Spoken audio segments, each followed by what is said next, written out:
Hey everyone. So beginning of personality unit. This is a cool one. It's also very self-reflective, so enjoy it. So when we talk about personality, it's very different from mood. Personality is a very distinct and stable pattern that we all have. And that's why sometimes people will ask you, wow, you're not really yourself today, because you're in a different mood. So mood is very temporary, while personalities are these consistent thoughts and behaviors that we have. Throughout the chapter, you're going to be learning different theories of personality, the first one being psychodynamic and Freud. And then as we get to 3 and 4, you'll have more theories. We have neo-Freudians in section 2, which are just or psychoanalysis, but it's variations of it and more contemporary views of it. And then we get all the way to the big 5 trait theory, where that's sort of where personality sort of lies now with theories. And then we'll get into personality tests. So let me ask you these questions and see if you know them. What theory emphasizes an optimistic view of human nature and how the self fulfills its unique potential? That would be humanistic. What's a theory that emphasizes the description and measurement of specific personality differences among individuals? That would be trait. The theory that emphasizes the importance of the unconscious in early childhood experiences? Psychodynamic or psychoanalysis. And then which one emphasizes learning and conscious cognitive processes such as beliefs about the self, goal setting, and self-regulation? Social cognitive. One of the things that you're going to find about personality traits is that it's going to sort of spiral back to some of our unique perspectives of psychology that we did in Unit 1. So psychodynamic, humanistic, and also one of the things I do in regular psych is I combined personality with learning, because there's a lot of things that we have and that are crossed over from both of those that sort of overlap. For instance, if you think about is some of your personalities close to either your mom or your dad? And if they are, well, that's because most of the time you're using observational learning. And so, and also developments in there as well, like attachment theory and how you are raised. So for instance, as we talked about in last chapter, if you have a parent who is deals with stress really well and is calm, then you tend to be that kind of person as well. So our environment sort of guides our personality. So you'll see a lot of overlaps with a lot of things with some of the chapters we have had before. So when we talk about personality theories and their purpose, it's really sort of to organize characteristics and traits, and so we can tell the differences between people. So that's the cool thing about this chapter, is it's going to be very self-reflective. You're going to have a lot of times in which you kind of look and you start comparing yourselves to other people, or you start picking up on personality traits and whatnot. And I think it really makes you more empathetic to people, because you understand that it's just a personality. It's not something intentional or personal to you in your interactions with people. And so I think we tend to be a little bit more empathetic when we learn about this chapter as well in our dealings with other people. It does explain how people conduct their lives. You know, if people are extrovert versus introvert. An introvert gets their energy from being more alone and so forth, where an extrovert gets their energy from being around other people. So that's the reason why people prefer to work by themselves or in groups or whatever it might be. And that's good for them. And it's very self-reflective as well. So you can improve your life by sort of looking at your strengths and your weaknesses and sort of like looking at how people in general act as a whole.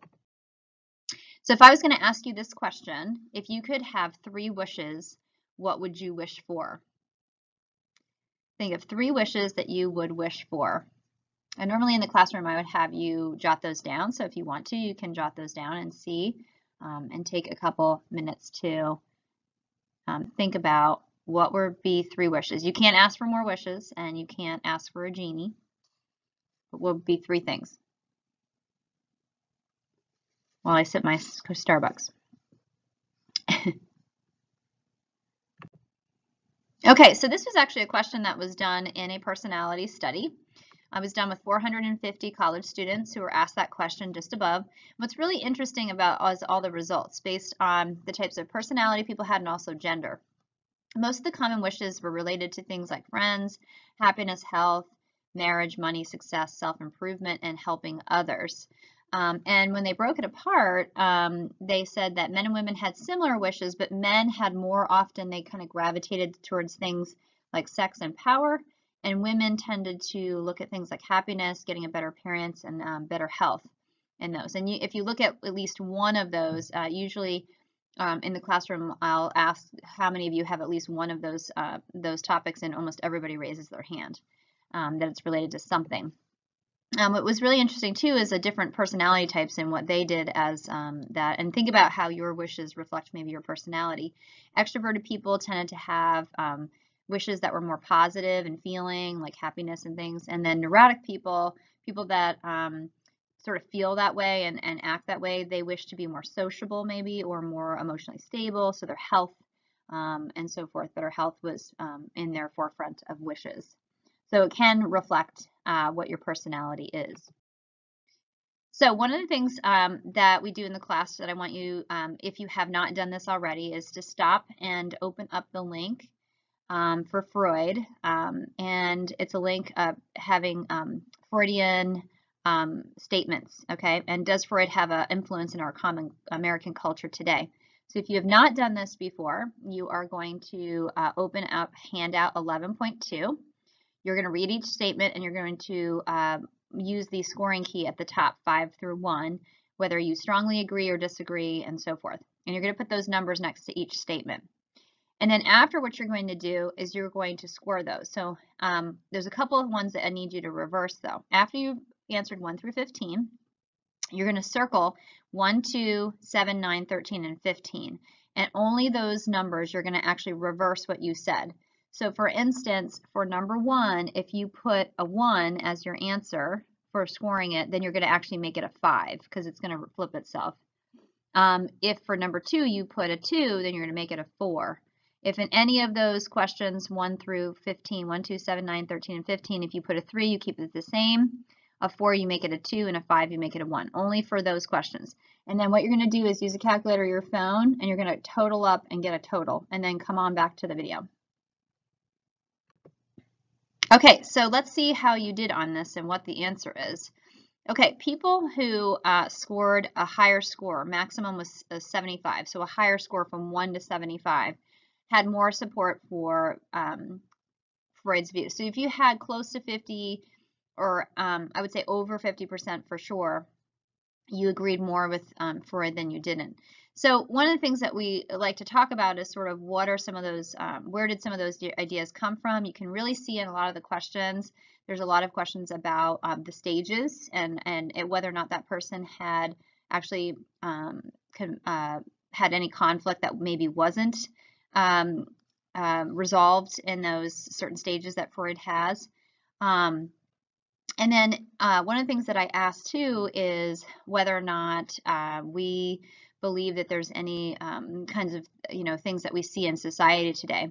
And a lot of times students in class will talk about certain ones in particular, like let's see, number 11, a man who dates a woman older enough to be his mom has problems.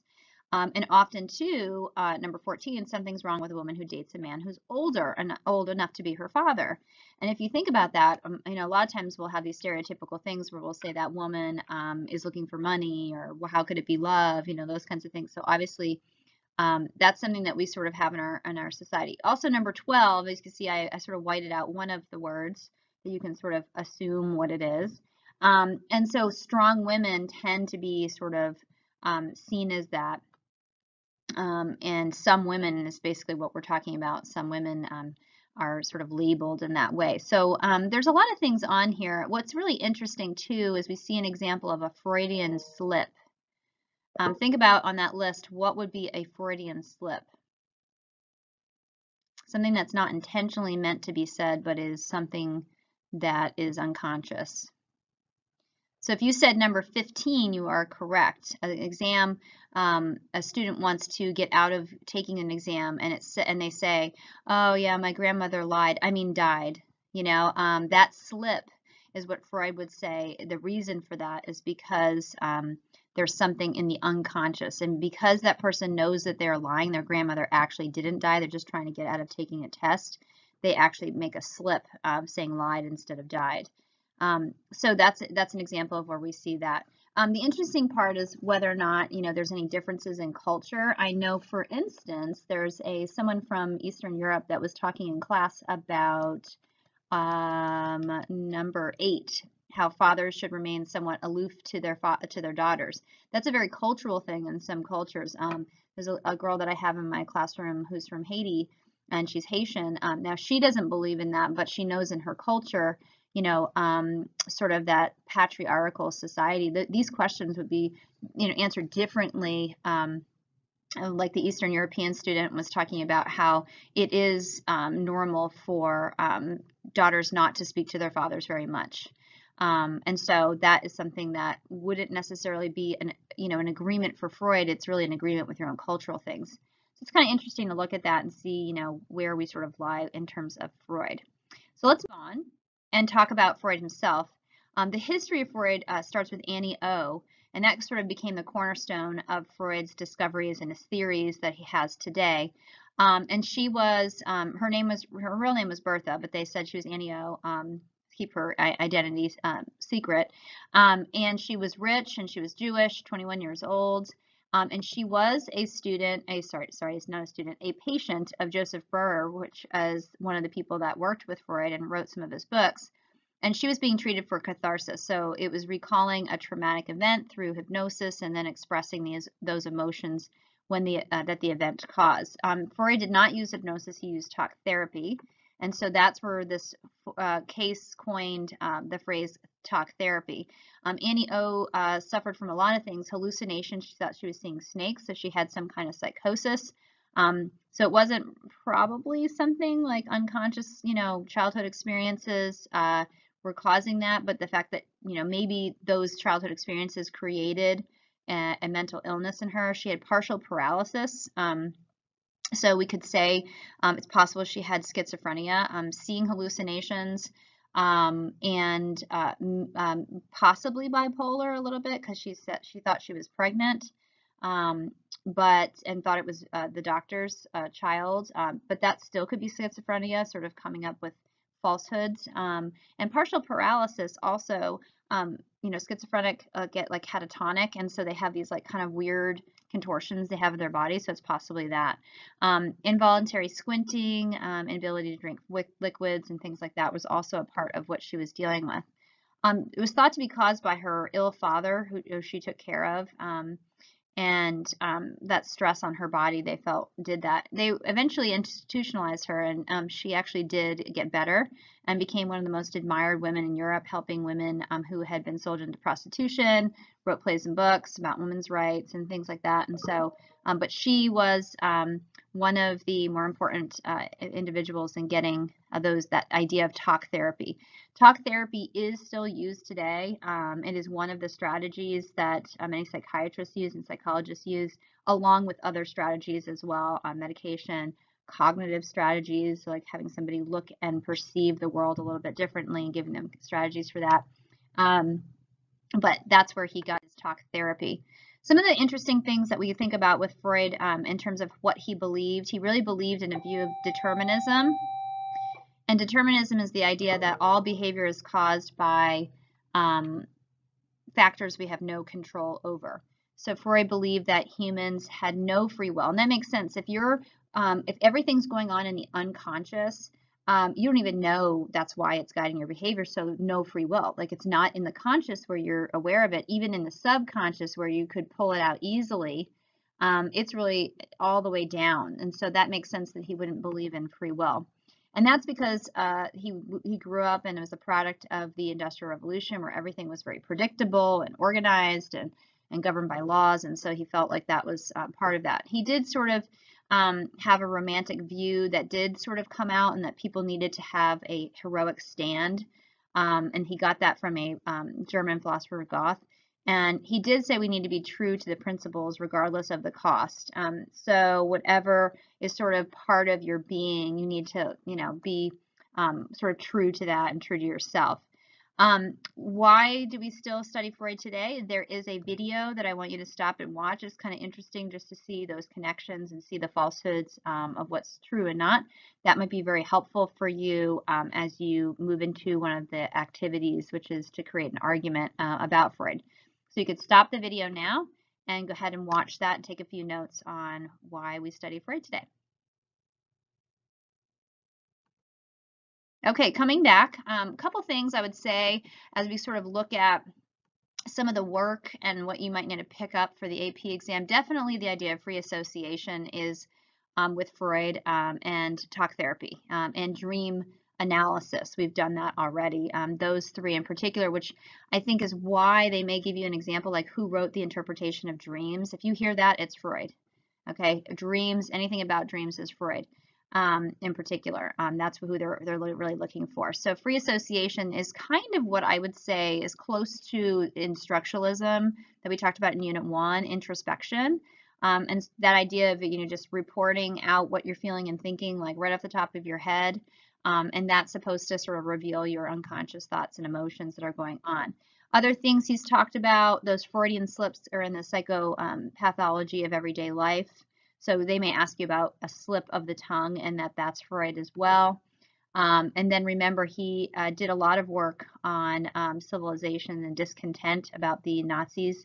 And we're going to be doing something with that, like what's the reason for the Holocaust. And he added not only sexuality as a powerful human instinct, but also aggression. And that's because of his experience trying to escape the Nazis.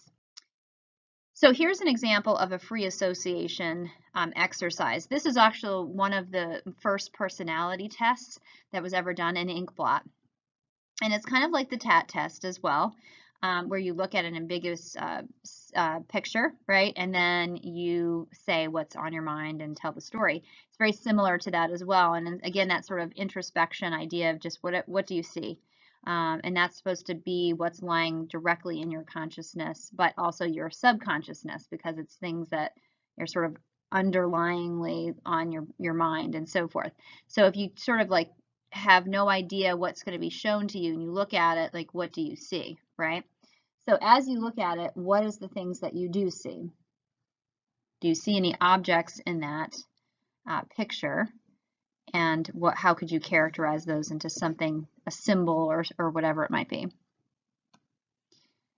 So as people looked at this, then they would say, okay, this person has certain personality traits, right? And they're very similar to this person, and they both saw this. And then they would sort of tie that together and say, okay, if you see this object, then these are the things that you typically would say would be your personality traits.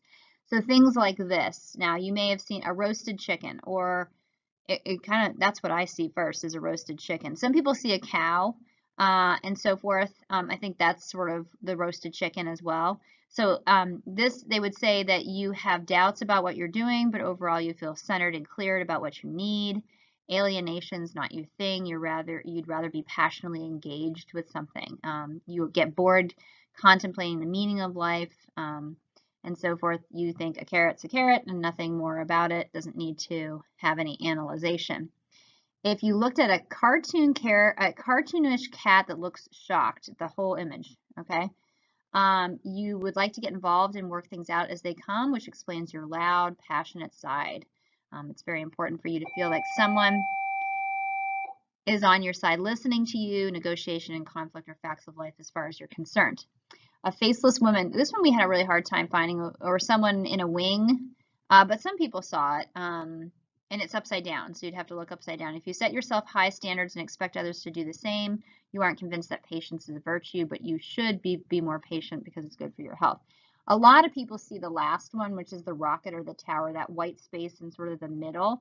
And that says you work extremely hard. You're constantly setting yourself new challenges in an attempt to get stronger. You get a lot done and highly appreciated for what you do. But some people might think you need to lighten up and not be so controlling, and you're often called a perfectionist. And you can file that neatly into your to-do folder because you're sort of type A personality, okay? So again, it's not really scientific, and which this is why it's not really used that much. People will use it like the TAT test to like get people talking and see maybe what's like kind of underlying in their subconscious and what they're kind of thinking and how they're viewing the world at that point.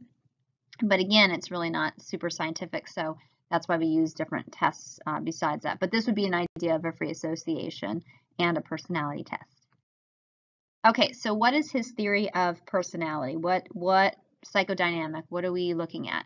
So personality and behavior is a result of the interplay. So personality comes out, the things that you do and think are because of the three parts of your being and so forth. And it's the conflicting forces that are in your brain. And this is really easy to remember if you think of this. You have the ego in the middle, and then you have the angel and the devil sitting on your shoulders. The devil is your id, because it really just wants you to do whatever you want to do and not think about it. And the super ego is the angel. It's the one saying, no, no, no, we can't do that. This is not right. And it is your parent voice on that side. If you need help with this, you can look on Canvas and watch a little video that will help to explain that. But I'm going to go on and to explain it myself as well.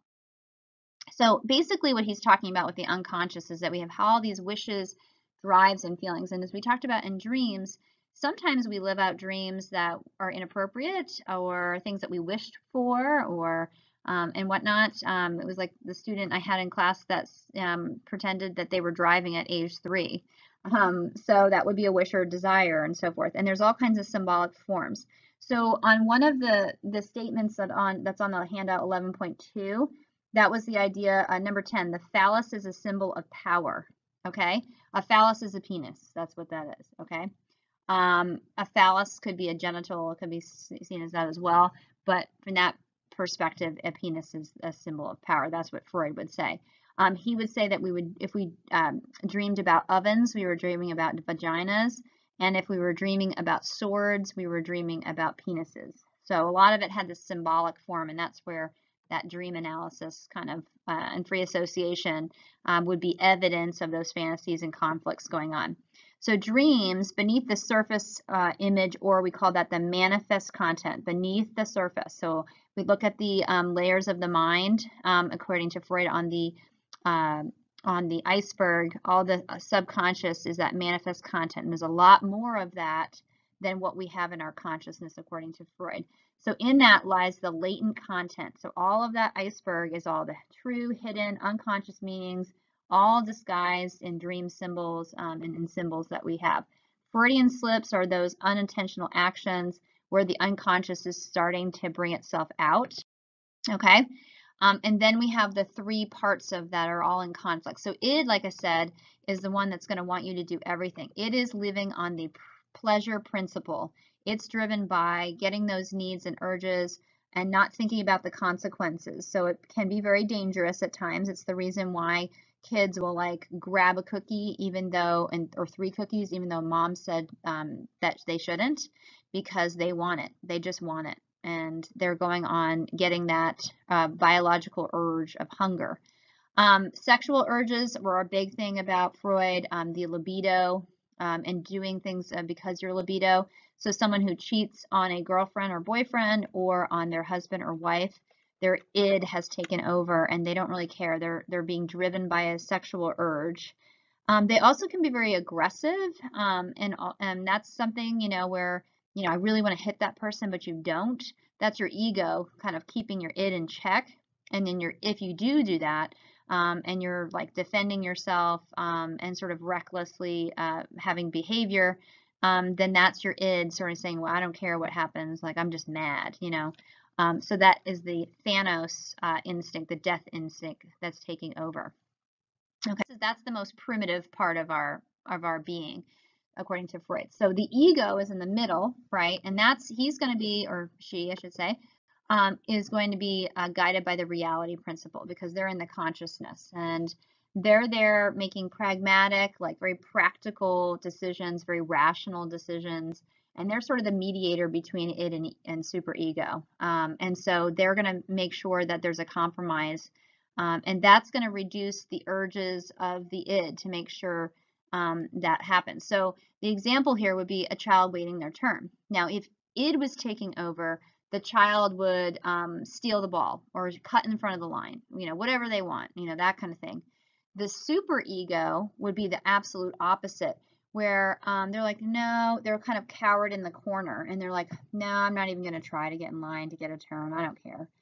So they're on the opposite. The ego is going to say, okay, no, I'm going to get my turn, but I'm going to wait my turn. So that self-doubt that would keep the superego, that person sitting in a corner, versus the aggressive, more, I'm going to get in the front of the line and take the turn first because I want to. That's ego. And then ego, that's id. Then ego would be in the middle, kind of doing a compromise between the both. Okay.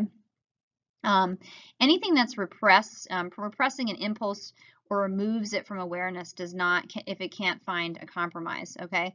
So if some compromise can't be found, then that impulse, Freud would say, we would repress it, and so forth. Then there's the superego. A good thing to put next to superego is it's the parent voice. It's the one that's, is this acceptable behavior or not? And that's your angel. And so that's going to create a lot of different feelings. Guilt, shame, self-doubt, and anxiety can be that. And you're judging your own behavior in that. And when you become too much on that side, then you are going to feel anxiety. You are going to feel self-doubt and guilt and all that kind of thing, and not where ego is, where it would keep that kind of in check for you. So according to Freud, an imbalance in any of these parts of the personality will lead to maladaptive behavior, things that are not, maybe not necessarily on the norm, but like not good behavior and so forth. If the demands of the id or the superego are overpower the ego, then there's going to be some kind of anxiety, either guilt anxiety or just anxiety like I did something really aggressive and now I feel, badly about that, sort of, one side versus the other. If the id overpowers the ego, definitely impulsive, destructive kind of parts of the personality will come out. If superego is overpowering, then we get that massive, a person that has constant self-doubt, self-esteem is low, and they don't feel they live up to moral standards. So even suicidal thoughts, Freud would say would be an overpowering of the superego. Ego can reduce that by protecting itself and developing defense mechanisms, and that's what the defense mechanisms are. They are that the ego is trying to protect itself, and these are really, really interesting. One story that I have that's personal, and it's not a good story, but it's something that happened to me when I was in high school. I was a freshman. I had a very good friend of mine. His name was Chet, and he was one of my neighbors. And Chet came to my house one day and said, hey, I'm going to pick up, it was another friend of ours, do you want to come with me? And I said, no, I have homework to do. I have to go to the mall with my mom later, so I'll catch you later. Why don't you stop by later? Well, he left my house and got into a car accident and died. And that's pretty shocking. It's 30 years ago. But I remember vividly that how I acted the next day. I was obviously very upset that night when I found out, but as I went to school the next day, I actually went to school the next day, wanted to be around my friends, wanted to kind of be there all together. But as I got into that situation, I sort of removed myself from that. And I started talking to people like I didn't even know him, like, hey, did you hear what happened to Chet Parker? And yeah, it's weird, so tragic kind of thing. I sort of got my emotions kind of totally under control and sort of suppressed my emotions and sort of denied that I knew him so that I could make it through the day because we were very close and I almost got into the car with him. So, my ego was trying to protect itself. And as well as I do that when you get into situations where you're using defense mechanisms or another person's using a defense mechanism, when we learn about these things, we really start to look at how it affects our perception of daily life for ourselves. And then when we're talking with somebody, what's that person going through? We can become very empathetic in a situation where we're discussing things and having an argument with somebody. And when we recognize that they're using a defense mechanism, then we kind of can take a step back and say they're trying to protect themselves, like they're feeling a certain way. And it really can help with kind of getting yourself in check in an argument, not really getting upset with somebody as much because you understand what they're doing. They're trying to protect themselves. It really should be a way where you can handle situation. Like in my situation, I really needed to do that in order for me to function at school and not be a puddle, obviously on the floor. But it shouldn't interfere with coping mechanisms and strategies. I was able to go through the steps of grief, which helped. I just didn't do it that first day, but I did go through grief for quite a few months, obviously. So if it's replacing it and I never did deal with my feelings, then that would have been difficult, going forward. But I just needed to do it that day just to get through that initial day of shock where I knew what happened and everybody else was finding out about it after the fact. So I was one of the first people to find out. Those are things that we can kind of think about really when we reflect on ourselves and others. So there's a practice to do for defense mechanisms that's really helpful. You can watch this video. I would stop the video now and watch the video, and that will help to do the review for defense mechanisms. So pause that now. What you're going to do is write the defense mechanism for each definition. And then the second part, you're going to use the defense mechanisms to look at different scenarios. Obviously, I probably would have more of the scenarios on the test. And so would, well, AP exam may have definitions, but they would have scenarios as well. And so see what you can do and apply those. But watching the video would be really helpful to go through the major ones, and then you can use that to do the review, and then come on back. Okay, now that you've done that, let's go over the answers for those. I did put this on as a resource, the defense mechanism resource, and I think it's kind of cool to look at this before I go over the answers. So when you're using defense mechanisms, they're not all bad. Okay, so look at the bottom, being more mature, things that are concluded, defense mechanisms like humor. Using humor to sort of like get through something is something that's more mature as opposed to all the way up to narcissistic, where you're very like self-centered. Denial would be one of those.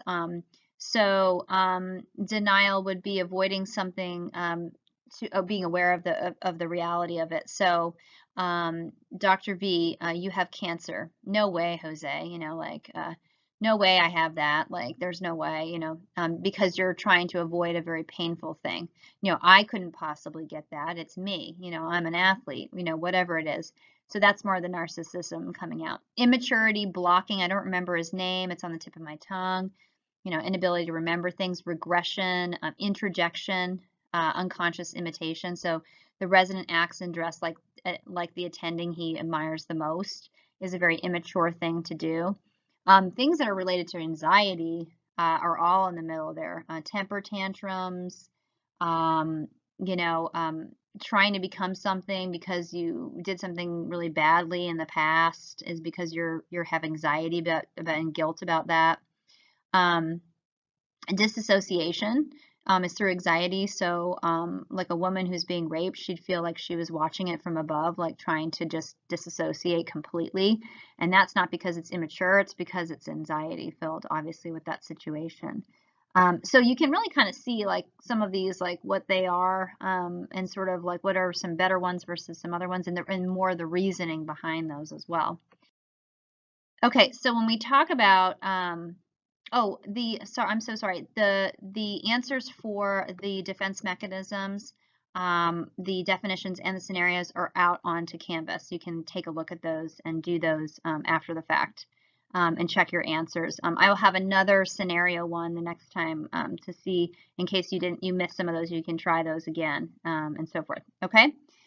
Okay, so let's go over the different stages, the psychosexual stages that create these issues or conflicts that we don't have, and that create that issue in the unconscious. So there's 5 stages of development focused on the id's sexual energies along with the age-related development. So there's a chart in your book that kind of goes over them.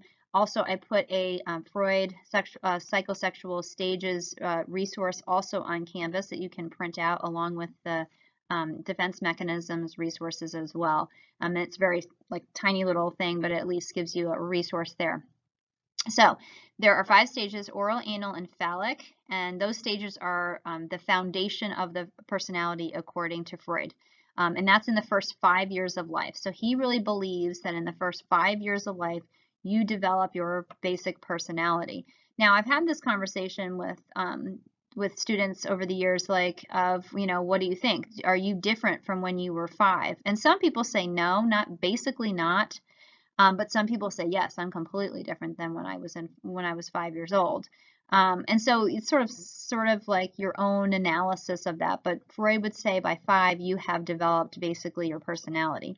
The latent stage is early childhood, and the genital stage begins in adolescence and goes later, as you know, we talked about with like Erickson and stuff. So Freud's sexual stages: the oral stage, birth to 1 year. The erogenous zone at that point is your mouth. And so all babies put things in their mouth, which is why we make sure there's nothing small in their hands, because they will automatically just put it in their mouth, and so forth. And we don't want them to put anything like bad in their mouth that they would swallow, but also, you know, like a paper towel with cleaning fluid or something. Like, they don't even know. They don't understand what it is. They just have that erogenous zone as their mouth. The anal stage, 1 to 3 years old, the erogenous zone is the bowel and the bladder control. And so this is an area where the kids are starting to potty train about 1 to 2, maybe even 3, which is totally fine. Everybody goes at their own pace. And, you know, there's, you know, kids will play with their poop. Honestly, they will eat their poop. Now that sounds really gross, but they will.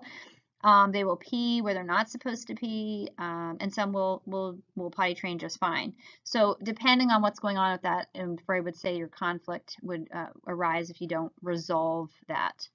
The phallic stage is 3 to 6 years old, and the erogenous zones are the genitals for either female or male. And this is where there's questions, there's touching, there's, maybe even pants are being pulled down, kids are comparing. That happens too. So there's all kinds of things, and it's all sort of centered around what's going on down there.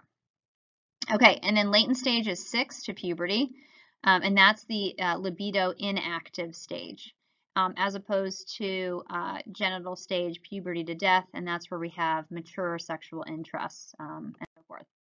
So for the oral and the anal stage, infants and young children are faced with developmental conflicts of parents either frustrated or overindulgent in the child. So the importance is the parents' timing and attitude of child rearing, such as potty training. If a child really is being pushed by the parent and they're not ready, that can create the conflict. And the attitude, if they're really, kind of like, oh, you must do this, I need to get rid of my diapers, and the kid's not ready, that could create a conflict as well. The conflict must be resolved, or fixation, that's a word to remember, on the stage will occur in adulthood. You keep aging, but if you haven't sort of resolved that conflict in that time period, Freud would say, then that was going to come up. You're going to develop a personality of fixation on that. So for instance, chewing fingernails or smoking and having some kind of anxiety, sort of, that is a fixation because of the oral stage not having that resolution. Again, according to Freud. The phallic stage, we get what's called the Oedipus conflict. That is extremely important to note, and you need to know that. And this is more awareness of the genital pleasure. The child develops sexual attraction, according to Freud, to the opposite sex parent. So boys will have a, attraction, according to Freud, to their mother, and daughters to the father. And they get hostile to the other. So a boy would get hostile to his father because he's known as competition, according to Freud. And there's this sexual drama in the child's mind. Boys have this castration anxiety, the fear that the father will punish him by castrating, which means, basically getting rid of the penis and not making it usable because the dad is more powerful and is responding to the boy's hostility and jealousy of the mother. The boy is going to use identification defense mechanism, which is imitating the father, except for obviously sex with the mother. And as according to Freud, this becomes taboo, and part of his superego is going to interject with guilt and saying, hey, society doesn't accept that you sleep and think about your mother this way, or whatever it might be. And he believed that if this is not resolved and that child doesn't move on, then you get statements like a guy dating a woman that's 20 years older than him, whatever it might be. Girls, according to Freud, resolve incestuous urges by identification as well, and they experience what he calls penis envy. They feel deprived as the opposite to boys, and they blame the mother for not having a penis because she gave birth to them. Okay, so obviously the phallic stage is the most like kind of odd, wonky stage that everybody's like, what is he talking about? But think about whether or not there's any part of it that you sort of agree or disagree with. The latent stage, due to the anxiety of the Oedipus complex of boys especially, this stage sexual desires are going to be repressed. That's why the libido, was talked about in the previous slide, being repressed. Strong identity is strengthened with the same sex, which will then develop sexual identity at this stage. And where somebody lies, are they, they're going to identify with males and males, and then from there they look at that relationship with the opposite sex or maybe even the same sex, and then they develop their own sexual identity, whether or not that is with the opposite sex or the same sex.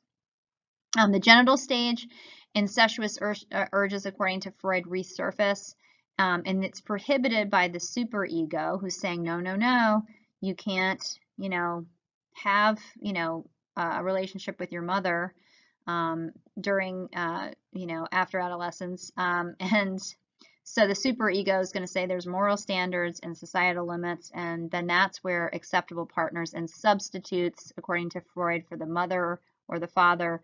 What's weird is, sometimes girls will marry men that resemble their fathers, and that's something that's very common to hear.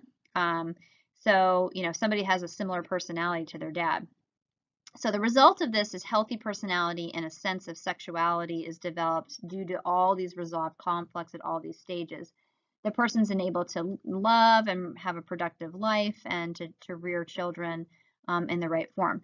If they don't, that means that there's something along the way that's been wrong. Now, Freud's impact is definitely the foundations of the unconscious and the role of childhood experiences. Although, the question is it all about childhood experiences, or are there other things that can be there? The neo-Freudians kept those foundations, but they had new explanations for the personality processes.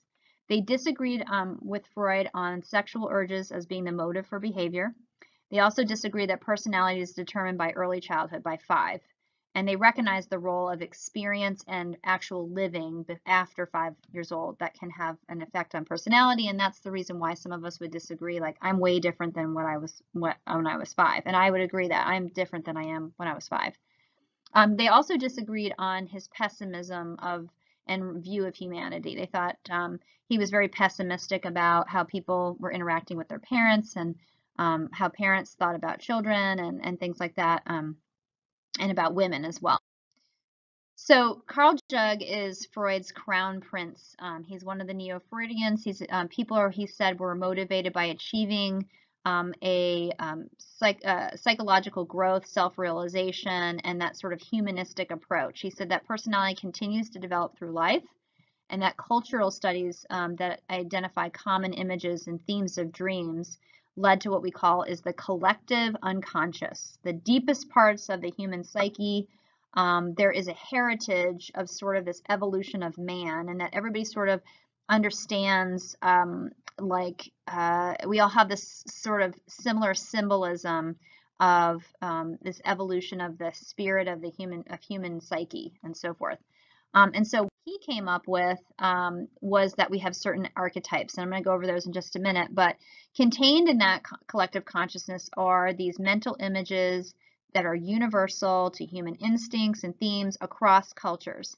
And ancestral ideas of all human beings are shape our perception of the world and will influence the development of our thoughts and behaviors and feelings, which is our personality. Okay, so very common sort of archetypes are hero, powerful father, nurturing mother, the witch, the wise man, innocent children, death, rebirth.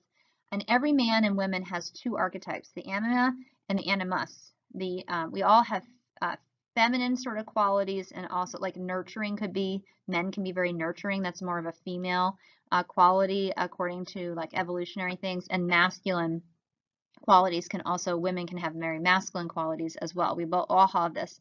So for harmony, people need to accept that they have both parts of themselves. They have both of those. That's going to establish 2 personality traits, according to him, extroverts and introverts. So with this, his main archetypes, really, if we look at it, are the following. The persona is like all the masks that we wear, masks to contain all those primitive images. You can see in the bottom right-hand corner there, the persona. And it shields the ego from negative images and allows us to adapt to different environments and so forth. And we can see those personas in dreams. So he kept that sort of idea that dreams are sort of, the idea of the unconscious. The shadow, which we see in the middle of the picture there, is the darker side of our psyche. It's kind of like our id, the wild, chaotic, the unknown, the sex and life instincts. It can be seen in dreams, but it may appear in symbols. So he kept that idea of symbols in the dream, like a snake or a monster, a demon, a dragon, or some other wild, exotic figure. Then, of course, is the anima and the animus that you see where the person is looking at a mirror over there, and it represents the true self. Rather than the image that we present to others through the persona, like our masks and stuff, psychological changes as well as social influence contribute to what we truly are, which is our sexuals and our gender identities and all that. And you can see there the animus and the anima. You can see there's a male standing there, and then there's also a female. So it's recognizing that we have both, feminine and masculine traits, and that when we accept both of those, then we are a whole person. And then there's the self that you see all the way back in the back of the picture there. That's white, the ununified, unconscious, and the consciousness. We need both for personality. We need what's on the conscious and then what's underneath. And the center of it's also the center of the personality. It represents the self as a circle or a square, a circle with a dot in the middle. And there's a need for a cohesive self. So that's that unified connection between the anima and the animus, and also the conscious and the unconsciousness. Okay? Now, there are other archetypes that you can look up for Carl Jung as well that are also part of that sort of evolutionary thing that we talked about. They're not fixed, but they sort of temporarily overlap each other. Sometimes we're the sage, sometimes we're the caregiver, sometimes we're just the regular guy or girl, sometimes we're the jokester or the jester, the hero, the rebel, explorer, the lover, and all those sort of interplay. The 4 before are just all of those things, but then also we have these sort of like in every culture, there's people called a sage that will help and be that person. There's the innocent, there's the gesture. So those are the things that he came up with that sort of like are related to personality. Okay, and then Karen Horney is really interesting. She really wanted to take as a female and look at the sexism in Freud's ideas and said, we're going to change penis envy to womb envy. And this is what she said: basic anxiety and womb envy. So she said there's the importance of the role of anxiety in certain behaviors. We can either feel isolated or helplessness. And she said there's a role of cultural and social factors that are due to historical context that can influence personality. And then there's a role of social relationships, especially between parent and child. And disturbances in this parent-child relationship can cause psychological problems. So that's something that she took from Freud. That relationship. Now, she didn't say it was sexual in nature, but the relationship, she said, yes, if there's an issue growing up with parent relationships, then somebody could have some psychological problems. And that has been shown in trauma in childhood has been shown to lead to mental illness. So ability to grow and achieve potential was a part of her personality theory that kind of went with Carl Jung too, that we want to grow and sort of our personality will go along with that struggle or conflict. So she said there's 3 ways to defend against anxiety.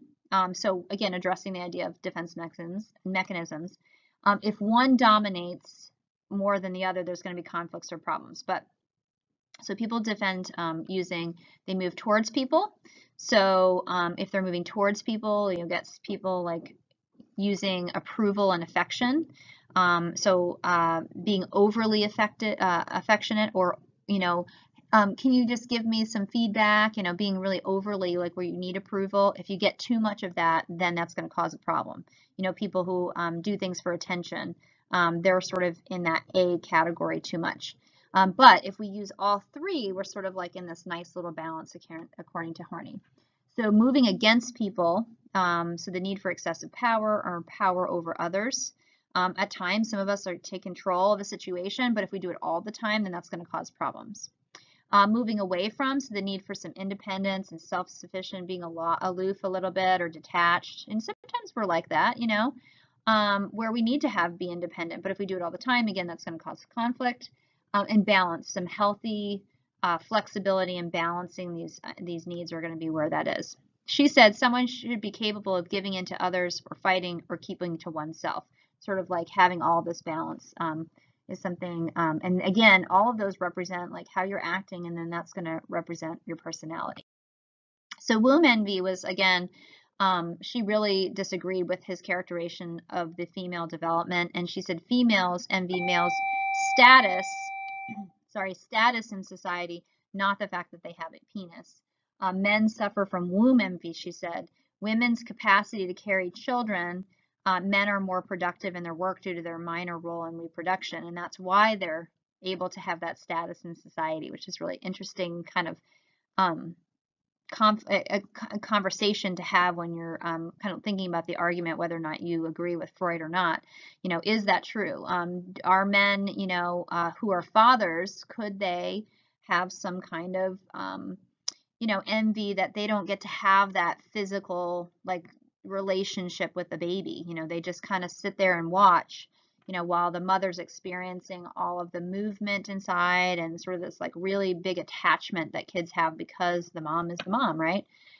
So think about that too. You know, what is that, you know, something that could be true, and so forth. And is it about male status in society for women, or what? Something interesting to think about. And then Adler is going to emphasize conscious thought and social motives as a way of kind of driving personality. People's drive to overcome their feelings of inferiority. So this is where we get the idea of an inferiority complex. So that particular word further down in the slide is really important. A person's drive to overcome that can be as an infant or a child, and they're striving to be more superior. So that idea of, again, it's a humanistic idea as well.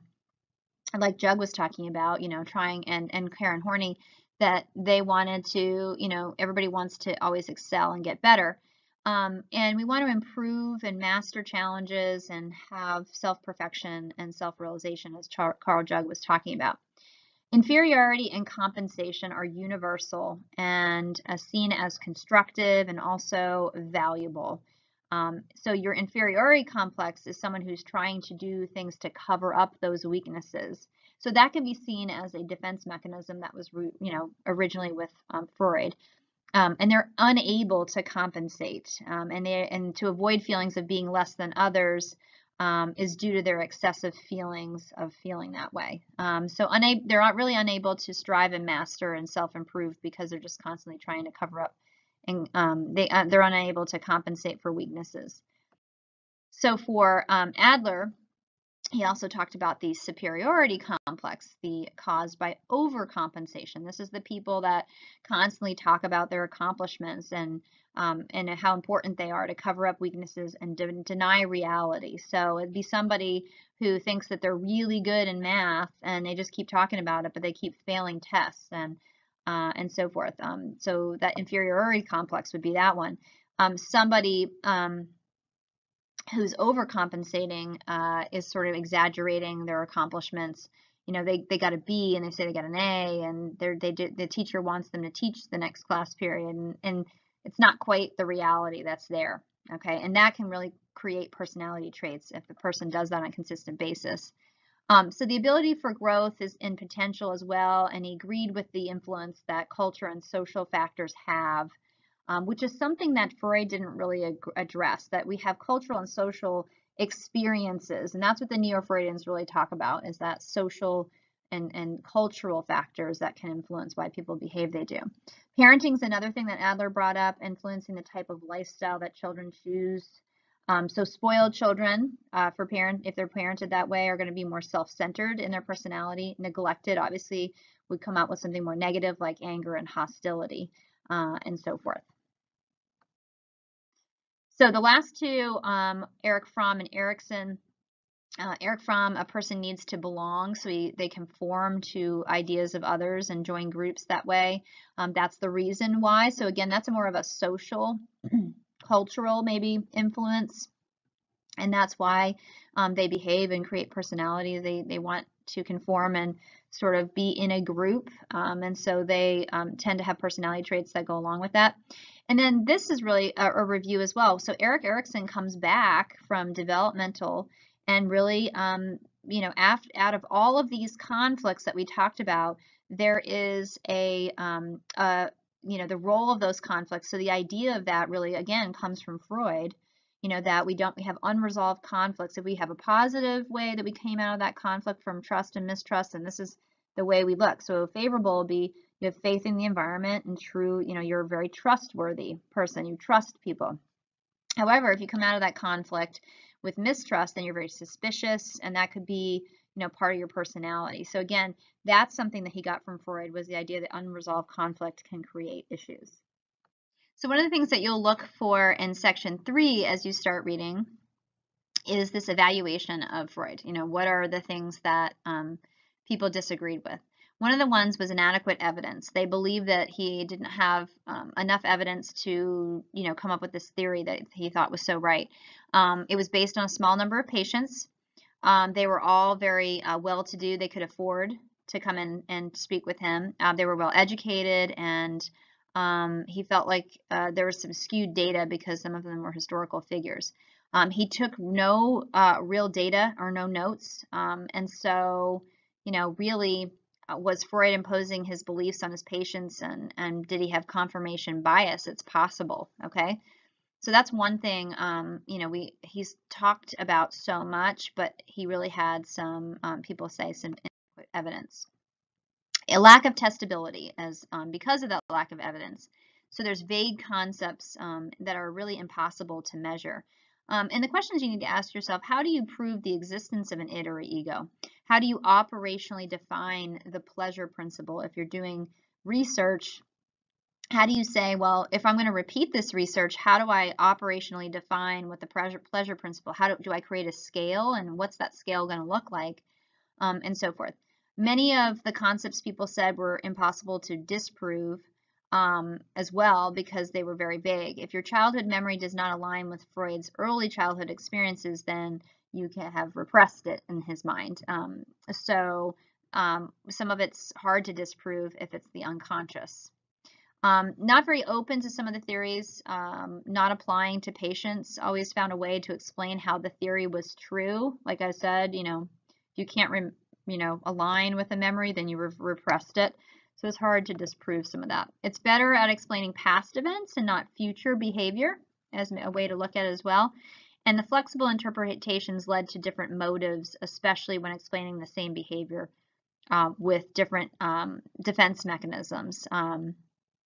So it's possible there's different motives there as well. And so the flexibility interpretations could be something to look at for the argument.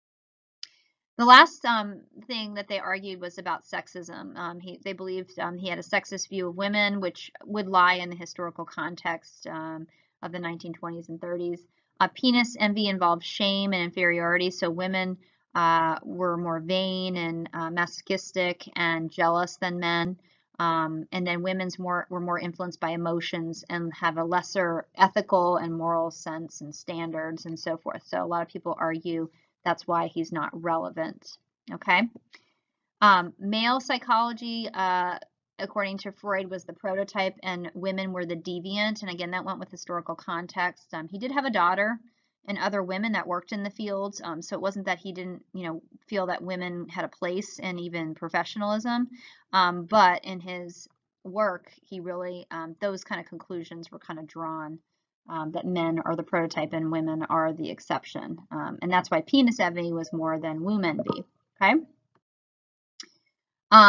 What ideas of Freud are based on empirical evidence? Much of mental life is unconscious. Okay.